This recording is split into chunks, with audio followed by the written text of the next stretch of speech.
A very good morning to all the students of class 9.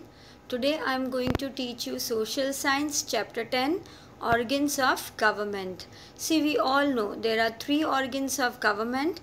They are legislative, executive and judiciary.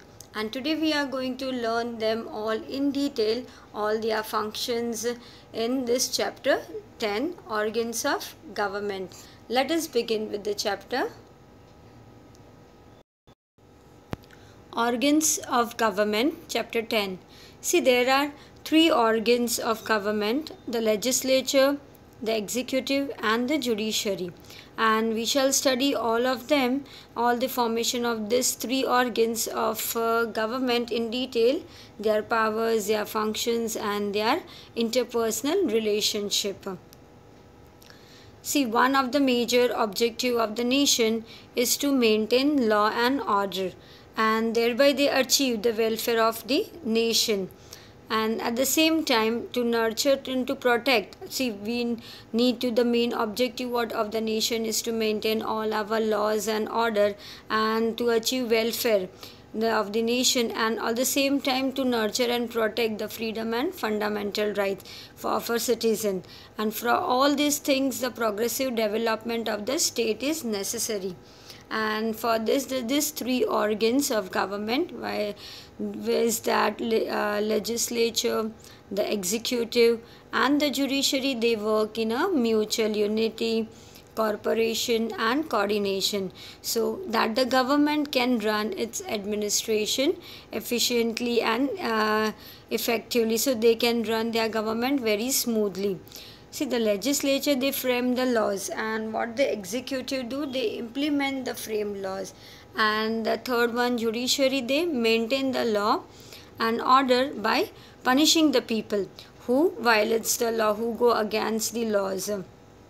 And see, the legislature is there as per the Constitution of India. They consist of parliament at the center and legislative assembly at the state level. See, what is there in the legislature, they constitute, according to the Constitution of India, they consist parliament, which is at the center, and legislative assembly at the state level. And for the executive, as per the Constitution of India, what they consist of: president, the prime minister and cabinet ministers and their administrative system, and the cabinet minister and their administrative were at the center, and the governor and the chief minister and his cabinet and the administrative system at the state level.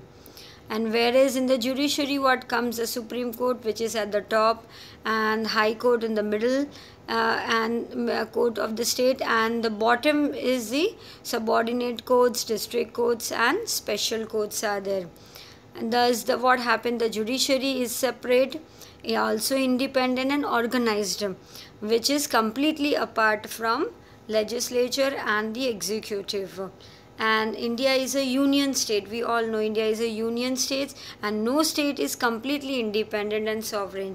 So the Indian parliamentary said that system has divided the powers according to their principle of divisions of power, that is between the center and the states, such that the legislature and the executive is totally interdependent on each other. See, these both are interdependent on each other, and whereas the judiciary, that is separate, independent and impartial organ. Now see what the interrelationship between them are there. These three are, they are different organs of the government, but they are always interrelated, and the main objective of the nation is to maintain law and order and thereby achieve the welfare of the nation. So however, while doing this, the freedom and fundamental rights to a citizen should also be maintained in it, and the government can progress and work efficiently only if there is coordination and cooperation among all these three organs. The next one is the principle of division of power. See, the government that carries out the functions of states, and these are the different from one another, and they, although these are different from one another, they are related to many areas. In this paragraph, what they says, the functions of all these three organs of the government, namely legislative, executive, and judiciary, are different, and all of these require a certain expertise. See what they require, a certain expertise. So all these three organs of the government, they are run by different people, and each organ that carry out its own function. See, they had their only one organs of the government, and all the power that is led with it would lead to a supremacy and misuse of power. So this would also affect national integrity and well-being. So to avoid this problem, the government, they have divided its powers, divided into three parts, that is among the three organs, that is legislative, executive, and judiciary.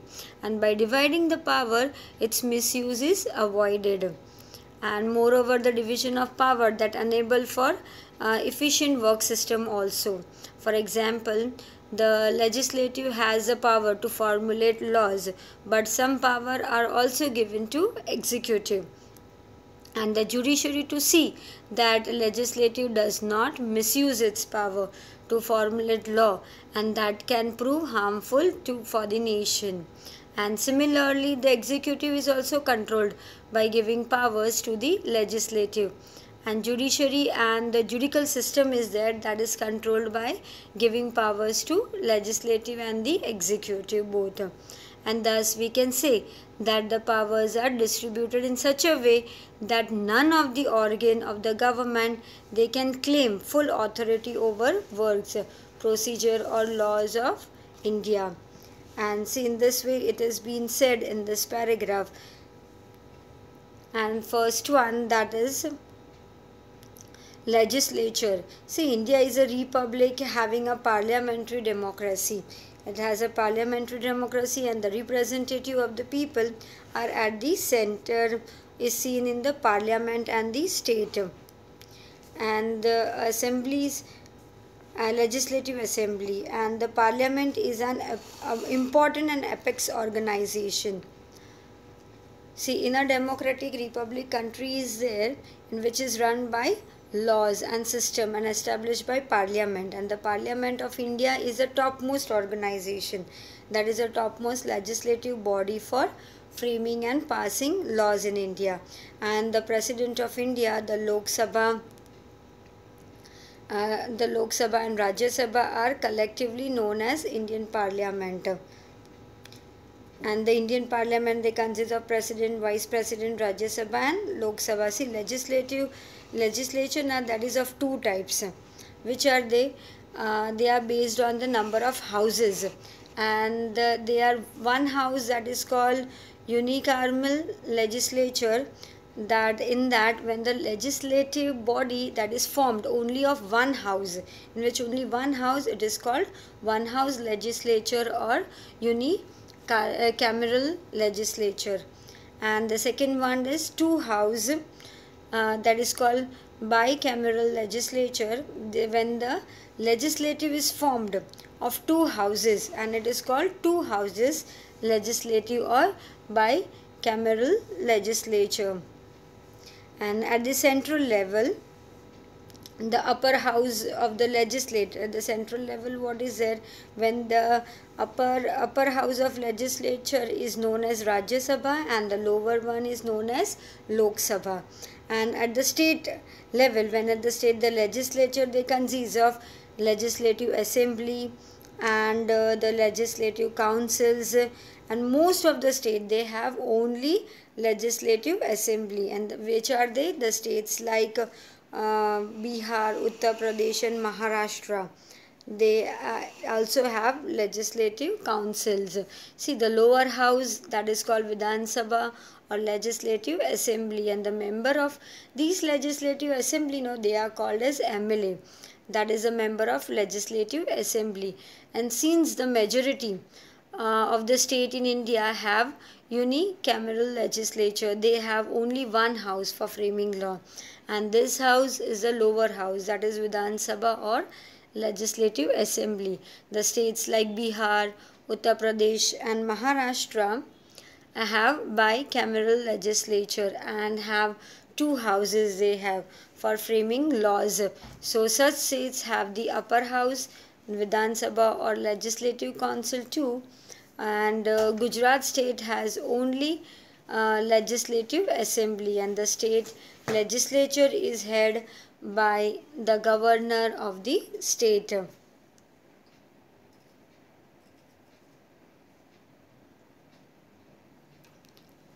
Now first one is the legislatures at the central level parliament, that is Lok Sabha.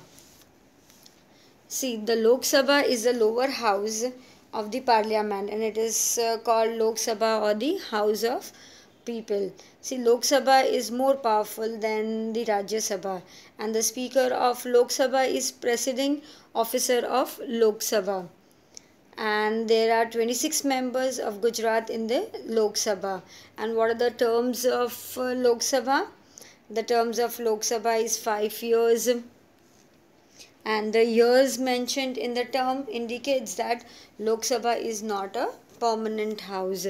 See, the Lok Sabha is the members of Lok Sabha, now they are representative of the people who are elected through direct election. They are elected, and there are in all 545 members of the Lok Sabha, and out of that 545 members, 2 members they are elected by president only, and that is from the Anglo-Indian community.